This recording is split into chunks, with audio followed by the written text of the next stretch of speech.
Emmanuel's Dream, the true story of Emmanuel Ofosu Yeboah. Written by Lori Ann Thompson, illustrated by Sean Qualls. In Ghana, West Africa, a baby boy was born. Two bright eyes blinked in the light. Two healthy lungs let out a powerful cry. Two tiny fists opened and closed, but only one strong leg kicked. Most people thought he would be useless or worse, a curse. His father left, never to return, but his mother had faith. Her name was Comfort, and she named her first child Emmanuel, meaning God is with us. As Emmanuel grew, Mama Comfort told him he could have anything, but he would have to get it for himself. He learned to crawl and hop, to fetch water and climb coconut trees. He even shined shoes to earn money. Most kids with disabilities couldn't go to school. Still, Emmanuel's mother carried him there until one day she said, "You are too heavy." From then on, Emmanuel hopped to school and back, 2 miles each way, on one leg, by himself. At first, no one would play with him. So Emmanuel saved his money and bought something none of his classmates had, a brand new soccer ball. Of course he would share it if he could play too.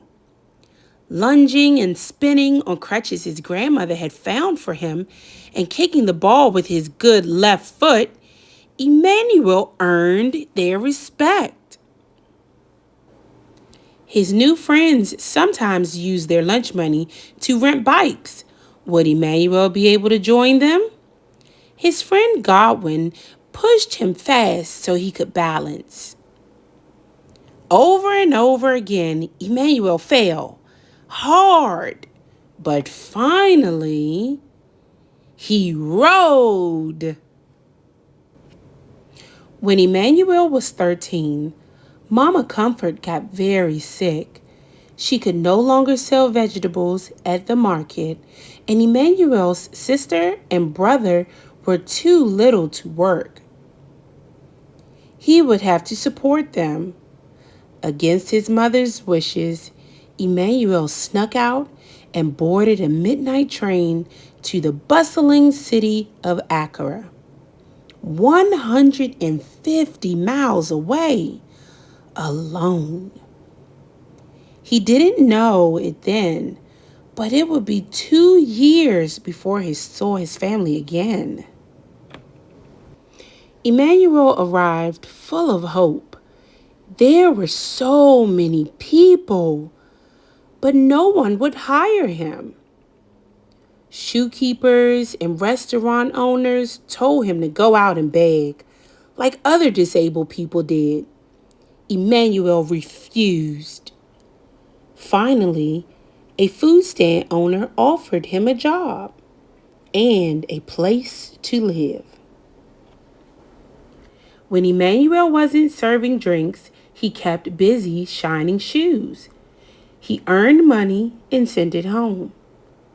One morning, when Emmanuel went to buy shoe shining supplies, the shoekeeper thought he was there to beg and scolded him. Insulted, Emmanuel slammed his money down on the counter. The shoekeeper apologized, but Emmanuel will never forget. When Mama Comfort grew sicker, Emmanuel went home to be with her. From her bed on Christmas Eve, she told her son, Be respectful. Take care of your family. Don't ever beg. And don't give up. By the next morning, Emmanuel's beloved mother was dead. He was heartbroken, but he knew her last words had been a gift. He would honor them by showing everyone that being disabled does not mean being unable. It was a big dream, but Emmanuel had a plan. Emmanuel had a sharp mind, a bold heart, and one strong leg. All he needed was a bike. At first, no one would help. They thought his plan to bicycle around Ghana was impossible. Then Emmanuel wrote to the Challenged Athletes Foundation, all the way in San Diego, California. They sent him a bike, plus a helmet, shorts, socks, and gloves. Emmanuel started training for the long ride. He persuaded the king of his region to give him a royal blessing. He went door to door asking for additional support. Finally, he hired a taxi to follow him with drinking water, a camera, and his best friends. Then Emmanuel tied his right leg to the bike's frame, jammed his left foot into a flip-flop attached to the pedal, and rode. Emmanuel pedaled through the bustling city of Accra.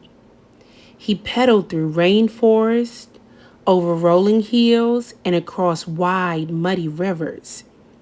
He pedaled past oldham forests and plantain farms, and through the market city of Kumasi. He pedaled as trucks roared past on the narrow highways, and wild animals stalked his thoughts. He pedaled through vast grasslands and into the ancient city of Tamale. He rode up, down, across, and around his country, proudly wearing the colors of his flag on his shirt, printed with the words, the Pozo, or the disabled person. Along the way, Emmanuel talked to those with physical challenges and those without, the poor farm workers and wealthy landowners, to religious leaders, government officials, and reporters.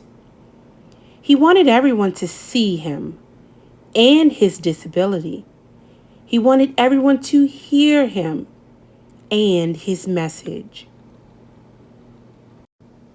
The farther Emmanuel rode, the more attention he got.